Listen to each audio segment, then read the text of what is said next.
The story of Mexicans and Mexican Americans in the West Side is not a simple, straightforward story of belonging or community. It really is a back and forth kind of experience. But in the face of that, the community remains resilient. It's in those moments of tension that they continue to shape their sense of belonging. My name is Chantal Rodriguez. I'm the senior public historian at the Minnesota Historical Society. The West Side is separated from the rest of St. Paul by the Mississippi River, and its proximity to the river has really shaped its history, especially because of the flooding. The West Side Flats has always been a landing point. By the time Mexicans and Mexican Americans from South Texas start showing up in the 1920s in larger numbers, it has already established the West Side Flats as this place for immigrants who are working class. Originally, the Mexican and Mexican American population in Minnesota was minuscule, and one of the reasons is that the folks that were coming up here were here seasonally. They were doing the harvest, so usually here from April through the fall. But in the 1920s, there's things that are happening in the sugar beet industry. Minnesota Beet Sugar, which is really eager to create a stable workforce. And for them, a stable workforce means Mexican workers. So they actually start to encourage Mexican workers to stay year-round. My dad, he would come with his parents and his family to work the fields. He finally decided to stay because a lot of the packing houses were hiring. He would work 5 days a week at Swift and then on weekends go to the various farms to pick up extra money. Oftentimes when there's economic insecurity, or in this case, the Great Depression happening in the 1930s, there is always this sense of perceived danger, in this particular case, of Mexican workers who are perceived to be taking American jobs. And so we have these moments of very intentional drives to remove Mexicans, whether they be Mexican Americans and hold U.S. citizenship or not. And then a decade later, World War II happens. They say we need workers, and they start to welcome these Mexican workers back into the United States. So it's really this back and forth, we want you, we don't want you, we need you, we don't need you, kind of experience for the Mexican community. I was very fortunate to be brought up on the West Side. There were many different ethnic groups. You name it, it was on the West Side. And we all got along. We all took care of each other.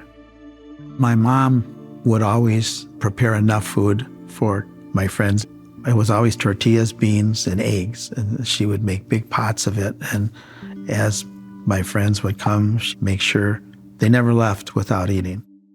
In Minnesota, en el pequeño templo de Nuestra Señora de Guadalupe. So the church is Our Lady of Guadalupe, and it's incredibly important to them. There's bilingual services. It's a place where really important moments in people's lives happen. And if you look at some of the community's recollections of what it was like to go to church, they'll tell you the church was life. It was their spiritual place of home, but also their cultural place of home. My father, he was one of the founders there. Originally, there were about a dozen young men who approached the Archdiocese about creating a church on the West Side. The community had a lot of religious activities at the church, obviously, but social as well. There would be literally classes of kids making their first communion, their confirmation. Back then, they had nuns who were the instructors, and they were of another kind. Believe me, everything was pretty much centered around the church.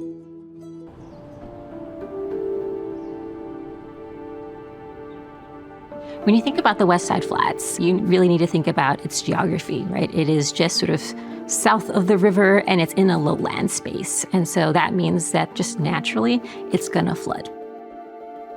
I remember walking out of our back porch and seeing people going down in boats. For as far as you could see, it was predominantly high water. The city was well aware of it being a flood zone. The residents were very well aware that that is just what happened. But we had some really intense floods that happened in the 1940s. And the worst one in city history at the time was in 1952, where the flood waters went up to 8 feet above flood stage. The St. Paul City and the Port Authority start to realize that perhaps this is our moment to deal with this issue, remove the residents, and then build that industrial park. And they make that announcement in 1956 without ever holding any kinds of town halls. Of course, the residents are trying to fight back and trying to say, no, we don't want to leave. This is our home. There doesn't seem to be any sort of progress on that front. I believe that the plan of operation should be halted, certainly slowed down. There is too much confusion, too much trouble for these families. They are bewildered. They've been calling on me for help. By 1961, the city moves forward with deciding, well, we're going to try and buy people out, and they give them a lot less money than what market value is. So it takes about 2 or 3 years to effectively condemn buildings, buy people out, force people out. And by 1964, all 2,147 residents, of which, again, 4/5 are of Mexican descent, have been forcibly dislocated. And in 1964 is also when they finished construction on that flood control, on that 3-mile levee. And then they completely are done bulldozing the entire place. And then they start making the plans to break ground and build the industrial park that is still there today. If you speak to many of the community members who remember that history or who experienced that history, they will tell you that one of the greatest injustices of being forcibly dislocated is the fact that there was no plan in place for resettlement. That being said, the community itself was very resilient. About 70% of the Mexican-American families and Mexican families living in the West Side Flats before it was demolished chose to move uphill to the Concord Terrace area and rebuild. In 1961, I was 11 years old. I remember coming home and my mom was sitting at the table with my dad, and she was a little teary-eyed. My dad told my brothers and sisters that we had to move. Today I'm thinking, my dad had 12 kids, and he was told he had to leave, and the pressure for him and my mom to find a place for 12 kids, where they were going to move. I mean, I just can't imagine that kind of pressure on parents.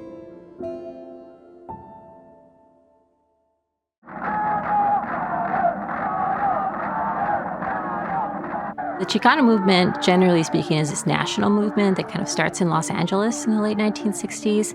And I think it's really important to note that here in the West Side, the Chicano Movement is not imported. The movement, so to speak, is actually already happening in the West Side because of the forced dislocation and displacement from the West Side Flats. So as soon as the West Side Flats are demolished and the community moves uphill to the Concord Terrace area, many of the residents are already organizing, right? They're becoming activists. They are saying, we just lost our home. We just lost our tight-knit community in that place. How can we ensure that there's a continuation and strength of our community in this new place? And so they organize, and ultimately one of the things they ended up forming was the West Side Community Organization, or WESCO. WESCO was invested in a lot of different things, like telling the city, well, we want a Concord Terrace renewal project. We want to beautify this new place. We want you to invest money in improving existing buildings. We want you to build a park, right? They also argue for the creation of low-income, low-cost cooperative living places. And those same groups of residents are doing other things. Sister Giovanni actually was born in St. Paul, and she was really interested in self-determination and supporting the Mexican and Mexican-American community. And so one of the first things that she did in 1964 was to create the Guadalupe Area Project, which was at the time in 1964 a summer recreational program for youth, but also actually ended up expanding to include adults as well. By the late 1960s, Sister G realized that there was a problem, and that problem was that there was high dropout rates for Mexican-American youths in high school. So she, together with some other sisters, purchased a house and started this alternative high school that was culturally sensitive to the Mexican heritage experience. And so that really did help to improve dropout rates, and so that was really powerful for that community. and it still exists today. Some of those residents organize and create La Clinica. It's a really great example of the activism of West Side residents who are sort of infused by these ideals of the Chicano movement and are making really huge changes to their community by taking action. Nobody provided those resources. So the community did that together, whether it was through faith and Our Lady of Guadalupe church, right? Whether it was through the families that established their businesses moving forward on the West Side. That is the form of community that built it. It wasn't just to say, we're gonna feed our families. It was to say, we're gonna take care of our gente. We're gonna be representative of La Raza. Neighborhood House has been a hub for the West Side community since the early 20th century. Originally, Neighborhood House was founded in the Flats as a settlement house for Jewish refugees from Eastern Europe, who originally were the largest group in the Flats at that time. As demographics changed, it really reorganized and started to serve all members of the community, doing things like food and housing assistance, citizenship classes, dances, social events, and more. After the destruction of the Flats, Neighborhood House moved to a new location in Concord Terrace, providing a measure of continuity and support for displaced residents. But for whatever the reason is, the economy, racism, folks need that little boost. And if we can be that little boost to them, again, that's what Neighborhood House has been all about. My uncle Gilbert De La O, my great uncle, I've always known him to be a pillar of the Neighborhood House. Gilbert De La O. He grew up in the West Side Flats and was also a lifelong West Sider. As a child, he was in daycare and also did youth programs. Then, later on in life, ended up working there in a variety of roles. Gilbert developed a cultural consciousness, or a deep understanding and connection to his Mexican heritage through classes at the newly formed Department of Chicano Studies at the University of Minnesota, as well as through his involvement in the St. Paul chapter of the Brown Berets. The Brown Berets were a paramilitary organization founded in Los Angeles in 1968. They were really focused on ending racism and discrimination through things like organizing, protecting, and assisting the Mexican and Mexican-American communities. Gilbert's activism was very much fueled by the Chicano movement and his lived experience in the West Side. That first generation that were, and they didn't have to make an excuse for it, but they were the ones about being here real humbly, thankful, and those kinds of values. And so my generation became the loudmouths, man. We became the agitators. You carry that pride. I've always been, there's Maria Isa, the Puerto Rican girl from the West Side. You hold that wanting to open up the doors for other folks from our community to see that there's opportunities. And Gilbert De La O meant that. He was, he's no longer with us, but his legacy and his spirit is vibrant on the West Side every day. Every time you run on the Gilbert De La O fields, every time you see the West Side boosters cheerleading and chanting and screaming West Side, that's Gilbert De La O.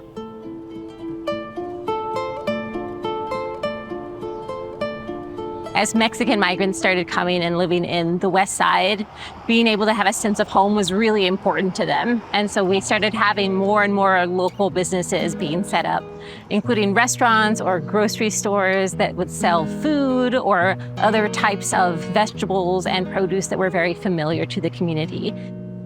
And it was really important not just having a sense of this is a place that's our home, but also knowing that you have these goods and foods that are very accessible and make you remember your previous home and also give a sense of home and belonging in this new place in Minnesota.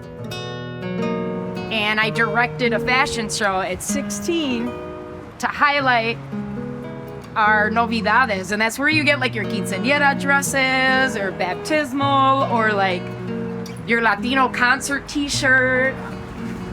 When I was first elected into office, it was very important for me to highlight these businesses that have survived and have influenced the Latino economic development for our entire state. Murals are very much important to the Chicano movement. The murals here in the West Side are intimately connected to the displacement that happened with the West Side Flats. They start to use murals to sort of demonstrate ethnic pride and a connection to a history and a pre-Columbian past, oftentimes connected to Aztec ancestry. And so for the Chicanos in the West Side, murals become this sort of cultural and artistic tool to claim visual, social, and political space. The West Side has been a hub for Latino culture. It has been very interesting to come back every time that I can, just to photograph in general. I approach a couple. He's dressed with a cowboy hat, and I asked him if I could take a photo. Right to the side of the parking lot, there was this mural. The mural, it's one of the Aztec warriors. Years later, I found that they erased that. I wish I could have that vision of what's going to remain and what's going to disappear, so I can make something about it. The lovely thing about murals is that they are this wonderful historical piece that showcases people's identity. The downside is that they are ephemera. They are out oftentimes in the elements, in the harsh Minnesota elements, and they don't last long unless there is a consistent effort to try and repaint and keep them up. And so a lot of these murals have just sort of gone away. But it doesn't mean that the sort of cultural idea of using murals to identify space, to tell a story, to claim a space has gone away. The Latino community here came from somewhere else, right? Was uprooted from mostly Mexico, maybe Texas, maybe California. And then again, it was uprooted because of the floods. So it's a history of rooting and uprooting folks over and over. The interesting part is once there's a little bit of calm and we can settle, we can start to build culture. And I think that's probably what remains. Those little spaces of breathable air that we can say, yeah, let's do something. Let's make a parade. Let's march in the street. Let's go to the supermarket and buy something that we're familiar with. Let's go to barber shop and have a conversation with all the folks over there, because that's where community is, right? And so it's a complicated story, but it's one that, at least through the past that we've seen, has shown that the community has always relied on itself, its culture, its connections, and has been able to, through the strength of its people, find ways to remain resilient and find joy through all of that, because they're still here. And you look around the West Side and you can see that history and that experience over time.